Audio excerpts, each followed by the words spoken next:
BZ ગ્રુપના કૌભાંડના કેસમાં CID ક્રાઇમની તપાસ યથાવત છે। ગ્રોમોર કોલેજ ખાતે CID ક્રાઇમની તપાસ। ગ્રોમોર કોલેજના કર્મચારીના બેંક એકાઉન્ટની તપાસ શરૂ કરાઈ છે। ભૂપેન્દ્ર ઝાલાએ કેટલા રૂપિયા જમા કરાવ્યા તેની તપાસ શરૂ છે। BZ ગ્લોબલ એજ્યુકેશન કેમ્પસના ડાયરેક્ટરની પૂછપરછ કરવામાં આવી રહી છે। BZ ગ્રુપ સાથે સંકળાયેલા રિશિત મહેતા કે જેની હાલ પૂછપરછ ચાલી રહી છે।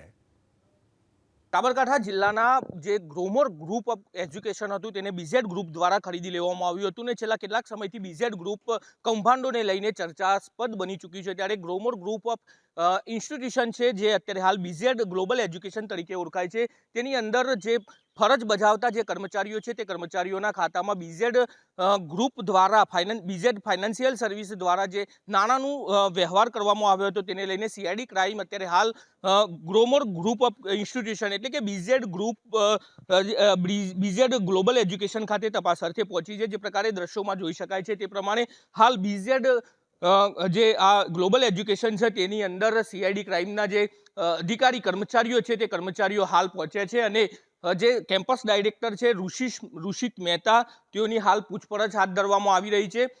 પૂછપરછ ચાલી રહી છે જે પ્રકારે દ્રશ્યોમાં જોઈ શકાય છે તે પ્રમાણે અત્યારે હાલ તો આ મેઇન ગેટ બંધ કરી દેવામાં આવ્યો છે પરંતુ જે ઋષિત મહેતા જે ની કેબિન છે કેમ્પસ ડાયરેક્ટર તરીકેની તેઓની કેબિનની અંદર હાલ પૂછપરછ હાથ ધરવામાં આવી છે। સાથે જ ઋષિત મહેતા જે છે તેઓ CA તરીકેનું કામ કરે છે। તેઓએ BZ ગ્રુપના કેટલાક એકાઉન્ટોની પણ CA તરીકે ઓડિટ કરેલું હતું તેને લઈને અગાઉ પણ ઋષિત મહેતાની તપાસ હાથ ધરવામાં આવી હતી। અત્યારે હાલ પણ BZ જે ગ્લોબલ એજ્યુકેશન છે તેના જે કર્મચારીઓ છે તેઓના ખાતામાં જે પૈસા ટ્રાન્સફર કરવામાં આવ્યા હતા જે નાણાંનો વ્યવહાર થયો હતો તેને લઈને હાલ તો CID ક્રાઇમ દ્વારા તપાસનો ધમધમાટ શરૂ કરી દેવામાં આવ્યો છે। જોકે હજુ ચોક્કસ વિગતો બહાર નથી આવી પરંતુ ટૂંક સમયની અંદર જે વ્યવહારો થયા છે તે કઈ રીતે થયેલા છે ક્યાંથી નાણાં આવેલા છે તેની સંપૂર્ણ વિગત બહાર આવી શકે છે। દર્શન પટેલ ABP અસ્મિતા સાબરકાંઠા।